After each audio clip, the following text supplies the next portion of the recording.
Occasion ఏదైనా location ఎక్కడైనా తెలుగువారి వేడుక అంటే ఆలివ్ మిఠాయి ఉండాల్సిందే. నమస్తే, నేను విజయ్. ఆపరేషన్ సింధూర్ సక్సెస్ఫుల్గా మన ఇండియన్ ఆర్మీ దీన్ని పూర్తి చేసింది. అయితే రఫేల్ ఫైటర్ జెట్స్ ద్వారా అనుకున్న లక్ష్యాల్ని ఛేదించింది మన ఇండియన్ ఎయిర్ ఫోర్స్. అసలు ఈ అటాక్ ఎలా జరిగింది? ఆపరేషన్ సింధూర్ పేరుతో చేసినటువంటి ఈ అటాక్లో 9 స్థావరాలపై సరిగా గురి చూసి మరీ కొట్టారు మన ఇండియన్ ఆర్మీ సైనికులు, ఎయిర్ ఫోర్స్ సైనికులు. దీని గురించి మాట్లాడదాం. మనతో పాటున్నారు రిటైర్డ్ ఎయిర్ ఫోర్స్ అధికారి, అలాగే వింగ్ కమాండర్గా ఉన్నటువంటి శ్యామ్ ప్రసాద్ గారు. సార్, అసలు అటాక్ ఎలా జరిగింది? ఈ ఫైటర్ జెట్స్ ద్వారా ఎగ్జాక్ట్గా అంటే అనుకున్నటువంటి టార్గెట్ని ఎలా రీచ్ అయిందో కొంచెం డీటెయిల్గా చెప్పగలరా? భారత్ మాతాకి జై. మనము జై. ఉపయోగించిన విమానం పేరు రఫేల్. అందులో వాడిన మిజైల్స్ పేరు, మిజైల్స్ అంటే ఏంది, క్షిపణులు అంటే ఏంది, బుల్లెట్లు, కానీ కొంచెం పెద్ద రకం బుల్లెట్లు. వాటి పేర్లు హ్యామర్, స్పార్క్. వీటి ప్రత్యేకత ఏంటి? ఇవి ఏందయ్యా అంటే ఎంత దూరమైనా ప్రయాణించగలవు.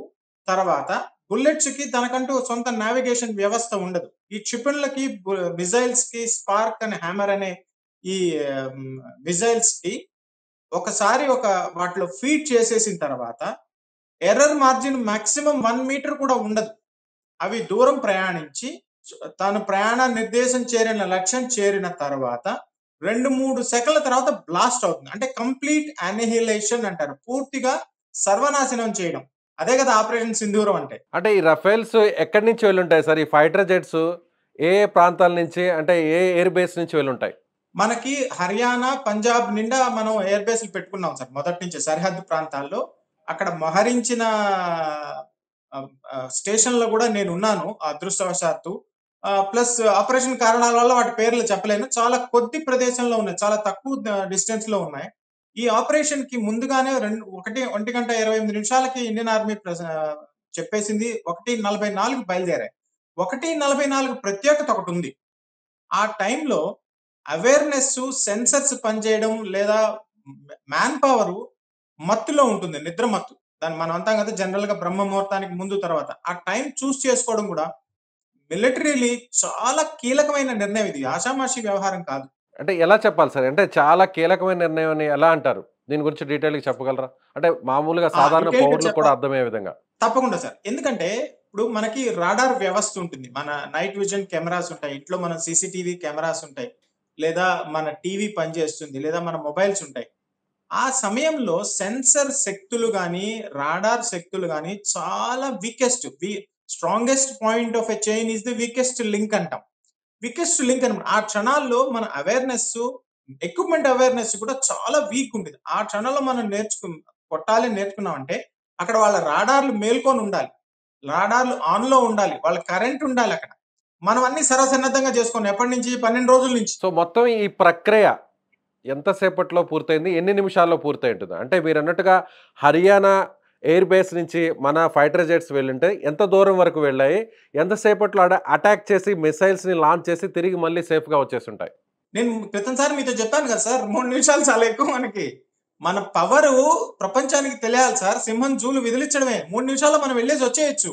అంటే మొత్తం ఈ ప్రక్రియ ఎంతసేపట్లో పూర్తయి ఉంటుంది? మీరన్నారు సరిగ్గా 1:30 ఆ టైంలో అటాక్ స్టార్ట్ అయ్యాయని. సో కేవలం కొన్ని నిమిషాల వ్యవధిలోనే ఇదంతా పూర్తయి ఉంటుందా? 1:44 అటాక్స్ మొదలయ్యాయి సార్. 1:50కి అంతా అయిపోయి ఉంటుంది. మనం వచ్చి ఇంటికి వచ్చి నిద్ర కూడా పోవచ్చు. వాళ్ళు పక్కన పాకిస్తాన్ వాళ్ళు ఏం చెప్తారని ఎదురు చూడడం తప్పితే. కానీ ఆపరేషనల్ ప్రిపేర్డ్నెస్ అనేది ఆ 3 నిమిషాలకి, ఆ 4 నిమిషాలకి మనం విధ్వంసం సృష్టించాలంటే మ్యాన్ బిహైండ్ ద మెషిన్ ఎంత కష్టపడాలని దాని గురించి ఆలోచించండి. కొన్ని సంవత్సరాలు, కొన్ని నెలల పాటు, కొన్ని వందల వేల మంది నార్మల్ పౌరుల దగ్గర నుంచి త్రివిధాల కష్టపడితే గాని ఆ 3 క్షణాల్లో ఉత్పాతం సృష్టించగలం. ఆ శక్తి. రాంప్రసాద్ గారు, ఇప్పుడు జెట్స్ రఫేల్స్ వెళ్ళాయంటారు. అంటే రఫేల్స్ మామూలుగా రాడార్ కూడా అంత చిక్కువా రఫేల్స్? చిక్కవు సార్. దాన్ని BVR అంటారు, బియాండ్ విజువల్ రేంజ్. ప్రతి విమానానికి, ప్రతి రాడార్కి ఒక రేంజ్ ఉంటుంది. 200 కిలోమీటర్లు, 300 కిలోమీటర్లు, 50 కిలోమీటర్లు. ఇవి BVR శక్తులు ఉన్నవి. అంటే వాళ్ళ విమానాన్ని మనల్ని చూసింది అనే లోపునే మనం పని చేసుకొని వచ్చేస్తాం. ఆ శక్తి పాకిస్తాన్ దగ్గర ఉంది. కానీ సమయానికి ఆ బ్యాటరీలు పనిచేయాలి కదా, కరెంట్ ఉండాలి కదా, బ్యాకప్ ఉండాలి కదా. మొత్తం ఎన్ని ఫైటర్ జెట్స్ ఇందులో పార్టిసిపేట్ చేస్తుంటాయి అటాక్ లో? చాలా ఎక్కువగా అవసరం లేదు సార్, కొన్ని చేసినా చాలు. ఎందుకంటే 9 చోట్ల మనం దాడులు చేసాం. దాదాపు 90 మంది వరకు కూడా ప్రాణ నష్టం జరిగిందని పాకిస్తాన్ వాళ్ళే అన్నారు.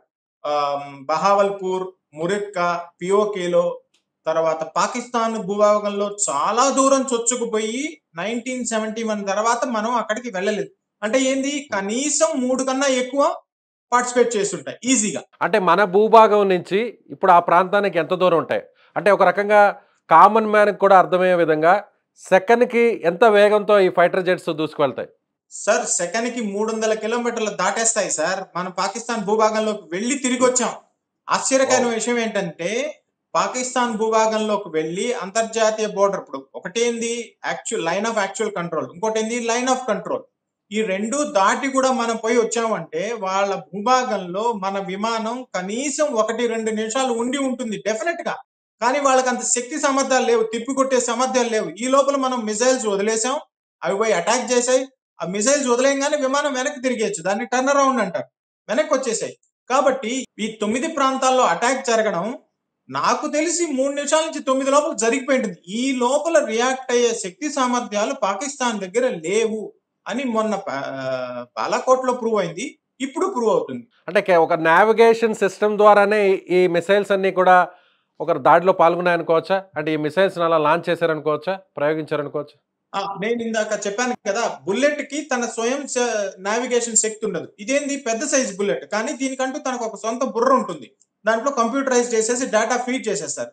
ఒకసారి దాన్ని రిలీజ్ చేసిన తర్వాత అది మధ్యలో గాలిలో ఏదైనా మబ్బులు అడ్డంకి వచ్చినా లేకపోతే ఇంకేదైనా అడ్డంకి వచ్చినా నేరుగా దూసుకుంటూ పోయి తనకిచ్చిన లక్ష్యం మీద పడిన తర్వాత నేను నీట్ గా పడ్డాను అన్న తర్వాత తన పేలోడ్ ని బ్లాస్ట్ చేస్తుంది. ఈ శక్తి సామర్థ్యాలు హ్యామర్ అనే మిసైల్స్ ఉన్నాయి, స్పార్క్స్ అనే మిసైల్స్ ఉన్నాయి.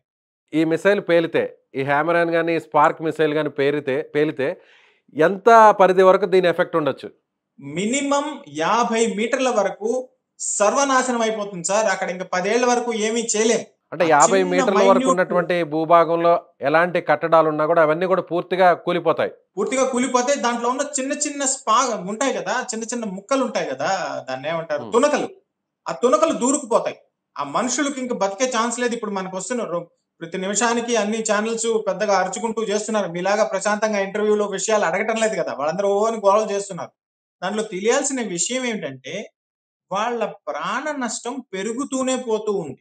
సార్ మీ ఎక్స్పీరియన్స్లో చెప్పండి, అంటే కేవలం ఈ ఆపరేషన్తోనే క్లోజ్ చేస్తామా, ఈ ఆపరేషన్ సింధూర్ అనే దాన్ని ఇంకా కూడా ముందుకు వెళ్ళే అవకాశం ఉందా? ఒకవేళ పాకిస్తాన్ ఏ విధంగా రియాక్ట్ అవుతుందో అప్పుడు మన ఆర్మీ కూడా దానికి తగ్గట్టుగా ప్రతీకార చర్య ఉంటుంది అనుకోవచ్చా?